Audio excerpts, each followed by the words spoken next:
Encik Syukur Hashim, Mahaguru Emas Malaysia dan juga Diamond, milik Star Founder Master Dealer. Beliau telah membimbing lebih 1 juta upaya penyimpan emas. Beliau juga seorang founder konsep Public Gold dan Presiden tim PG1M. Beliau merupakan penulis buku Menyingkap Rahsia Pelaburan Emas dan Rahsia Usahawan Emas, Teknik dan Strategi Dibongkarkan. Beliau berpengalaman lebih 16 tahun dalam bidang emas. Beri saya tepukan pada panel yang pertama. Alhamdulillah, itulah dia tuan-puan, guru kepada panel kita yang kedua. Panel pertama, Tuan Syukur Hashim adalah guru kepada panel yang kedua. Sebagaimana hebat gurunya, begitulah hebat acuan dan anak didiknya. Tuan-tuan dan puan-puan, izinkan saya perkenalkan biodata sedikit sebanyak tentang panel kedua. Panel kedua kita diberi nama Tuan Muhammad Zulkifli bin Syafiee, seorang penulis buku bestseller Wang Emas. Profession beliau adalah sebagai chartered accountant dan juga beliau telah lama aktif mendidik masyarakat ilmu kewangan dan juga ilmu emas melalui blog dan telah lebih daripada sejak 2008 saya kira. Beliau juga merupakan founder Jiwa Hadir Network yang merupakan network terbesar dealer public gold yang telah membimbing masyarakat menabung emas sebanyak 400,000 masyarakat kita di bawah naungan Jiwa Hadir Network. Masya Allah, dua-dua panel kita kat depan ni sangat-sangat hebat. Jadi tahniah saya ucapkan pada tuan-puan korbankan masa hadir program pagi ni. Jadi baik, sedikit penjelasan berkaitan perjalanan program. Kami akan tanyakan soalan secara bergilir kepada setiap panel. Kemudian kita akan open floor kepada penonton untuk tanyakan soalan secara terus kepada panel kita, iaitu Encik Zul dan juga Encik Syukur. Jelas ya? Jelas. Tak semangat lah, jelas? Jelas. Alhamdulillah, baik. Okey, baik. Jadi kita mulakan dengan soalan yang pertama. Encik Syukur bersedia ya? Jadi saya akan tunjukkan pada panel yang pertama, iaitu Encik Syukur Hashim. Baik, Encik Syukur.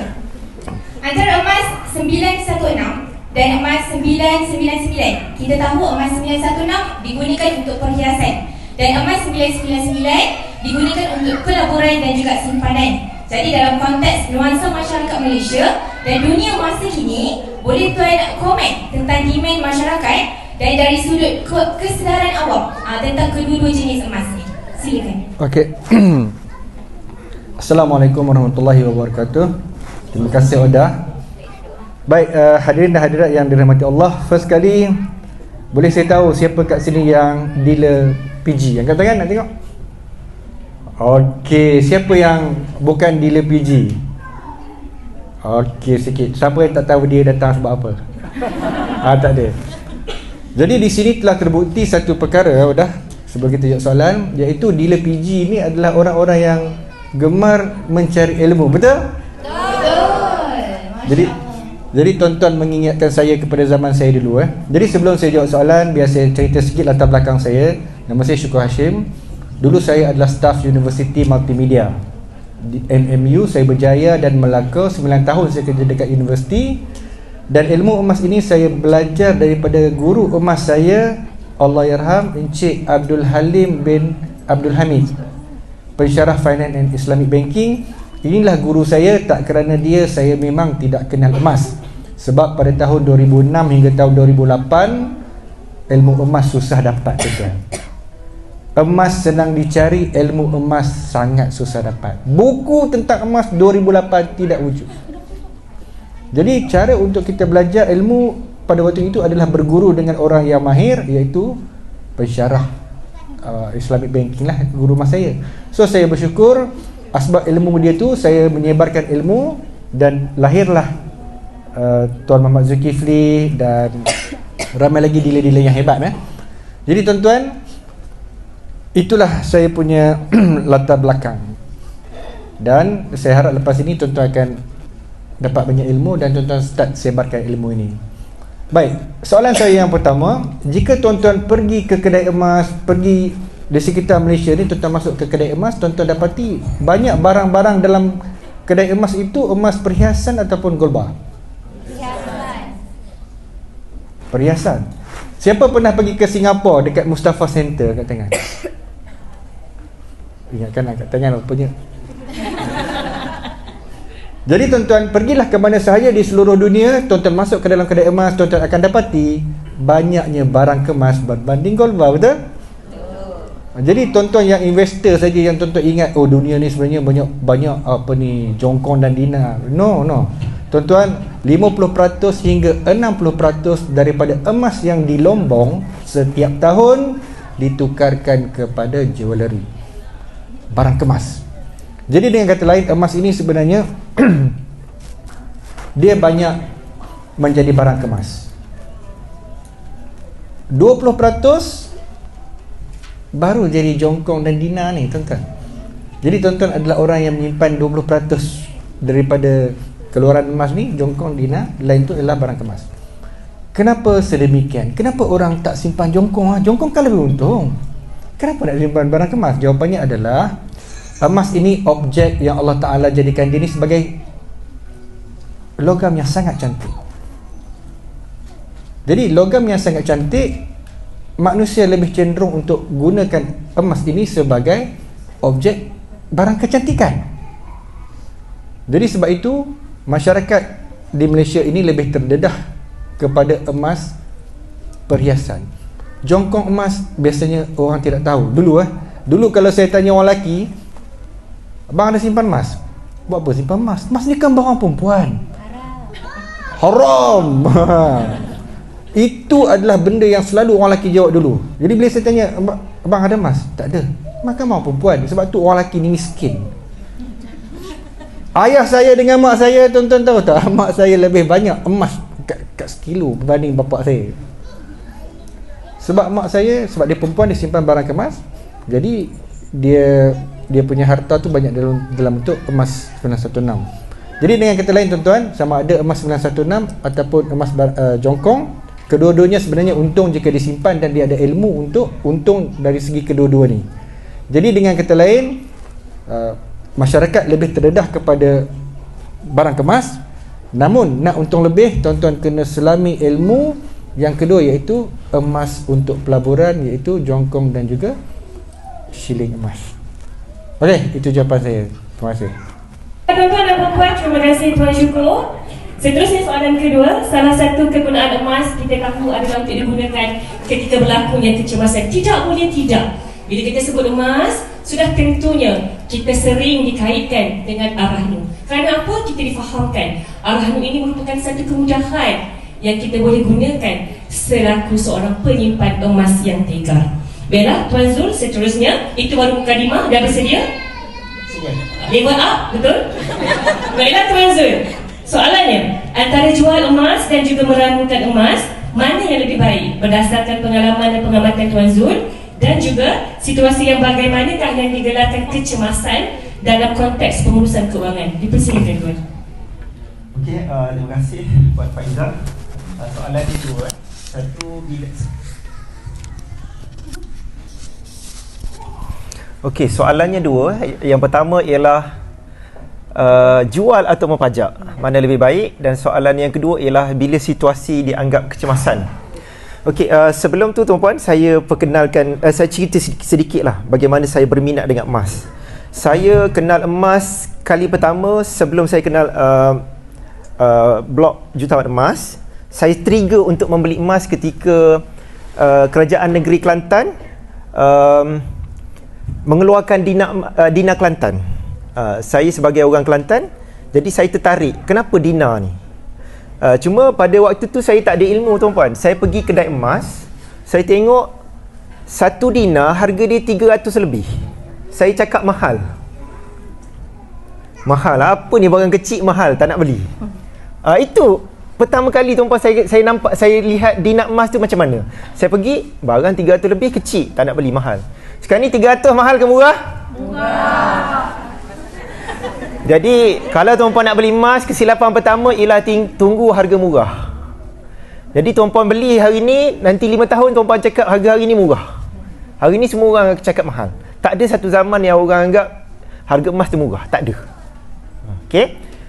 Okey, jadi saya tak jadi beli emas sehinggalah saya jumpa blog Encik Syukur, Mahaguru Emas, JutawanEmas.com. Saya baca tuan-puan, saya baca.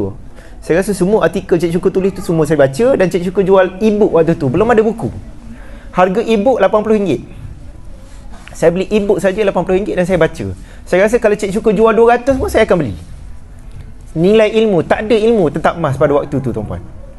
Jadi bila saya baca, saya mula beli emas. Saya dah tahu ilmu emas. Bila kita dah tahu baca, kita rasa takut tak beli emas. Tapi kalau kita tak ada ilmu, kita takut beli emas. Terbalik Jadi bila saya melihat emas, saya orang keuangan. By profession saya adalah chartered accountant. Jadi apa pun saya melihat emas, macam mana guna emas untuk jadi kaya, itu saja. Banyak ilmu emas ni banyak tuan-puan, banyak perkara yang saya tak peduli pun. Saya tak peduli tentang emas, tapi bab macam mana nak guna emas jadi kaya, ini saya explore. Okey. Jadi emas pada saya ialah untuk permulaan untuk unlock banyak lagi kunci-kunci kekayaan tuan-puan. Jadi sebab itulah saya obses menyampaikan ilmu tentang emas. Kalau tuan-puan tanya tentang fundamental emas, tentang analisis apa semua, itu kepakaran Cik Syukur. Tapi macam mana nak guna emas untuk jadi kaya, itu saya punya ilmu. Okey, jadi soalan tadi ialah pajak ataupun jual. Gini tuan-puan, saya cerita pengalaman saya tuan-puan. Kebanyakan penyimpan emas berilmu dan penyimpan emas tegar, majoriti dia tak nak jual emas dia. Majoriti dia tak nak jual. Kalau hilang pun emas dia akan cari duit beli balik. Itu saya punya habit dan banyak penyimpan emas. Kita kalau boleh menyimpan emas, kita tak nak kurang pun emas kita. Saya beli daripada tahun 2010 sampai sekarang, saya tak pernah jual. Tak pernah jual, beli saja, beli. Kita tak happy emas kita berkurangan. Okey. Dan bila saya nak pakai duit dan cash saya tak cukup, saya akan pergi pajak. Tapi tuan-puan kena ingat nak pajak boleh kalau tuan-puan mampu tebus dalam tempoh 6 hingga 12 bulan. Maksimum 12. Kalau nak tebus ambil masa 3 tahun, baik tuan-puan jual. Kalau boleh tebus dalam masa 6 bulan, pada saya baik tuan-puan pajak. Pajakan ni kos pinjaman yang mahal tuan-puan. Dia pinjaman yang mahal. 1% atas marhun, lebih kurang effective rate 1.15% atas pinjaman. Setahun dia lebih kurang 14%. Mahal. Tapi tuan-puan, mahal tu lebih baik daripada kita jual, emas kita habis dan kita dah tak ada simpanan. Sebab bila kita pajak, otak kita bila ada duit, kita akan tebus dulu. Emas aku ada ni dalam Arano ni, ada duit pergi tebus dulu. Tapi kalau kita jual, emas tu dah tak ada, kita tak fikir dah nak cari balik tu. Okey. Jadi saya prefer kalau boleh pajak, kalau boleh tebus dalam masa 6 hingga 12 bulan, pajak lebih baik. Kalau tak boleh tebus, jual tu lebih baik. Itu persoalan antara pajak ataupun jual. Okey, yang kedua ialah tentang kecemasan. Ini tentang keuangan. Tuan-puan, tabungan yang pertama yang setiap kita kena ada untuk kaya ialah dinamakan dana kecemasan. Dana reserve ke emergency fund, tak kisah. Okey. Maksudnya reserve, kalau apa-apa terjadi, at least kalau ikut pakar kewangan, at least kita ada 3 bulan gaji. Ideanya ialah kalau apa-apa terjadi, kita boleh survive 3 bulan. Emergency ni adalah unplanned. Balik kampung bukan emergency tuan-tuan, balik raya bukan emergency, nak renew road tax insurance bukan emergency. Apa yang kita dah tahu kos tu akan keluar, itu bukan emergency. Tiba-tiba accident, itu emergency. Phone kita tiba-tiba hilang, kan? Tiba-tiba hilang, kan? Pergi bercuti, jatuh masuk dalam laut sebagai contoh. Itu emergency. Kalau saya dulu, selalu motor saya hilang, motosikal. Saya selalu pergi kerja naik motosikal hilang. Pergi nak pergi kerja, tengok dekat parking dah tak ada motor. Jadi saya pergi buat report polis. Lepas tu pagi tu saya terus pergi kedai motor, terus beli cash, petang terus keluar motor baru, besok pergi kerja dengan motor baru. Lagi 3 bulan 6 bulan dapat claim daripada insurans. Top up balik dana kecemasan saya. Itu maksudnya kecemasan. Itulah, mudah-mudahan menjawab soalan, 2 soalan tadi. Terima kasih Tuan Zul. Selalu kita dengar pergi masjid solat Jumaat, selipar hilang. Yang ni saya baru pertama kali dengar motosikal hilang. Luar biasa. Lagi satu, saya nanti tadi cap sikit, ilmu Arano adalah kalau nak Aranokan bersedia untuk tebus semula dalam masa sekitar 6 ke 12 bulan. Sedikit tambahan kepada ilmu yang disampaikan tadi, saya juga telah menyimpan emas lebih 10 tahun dan juga menggunakan Arano lebih daripada 7 tahun untuk menambahkan aset-aset saya. Jadi saya banyak mengisi ilmu emas di TikTok saya, Faizah Hamid.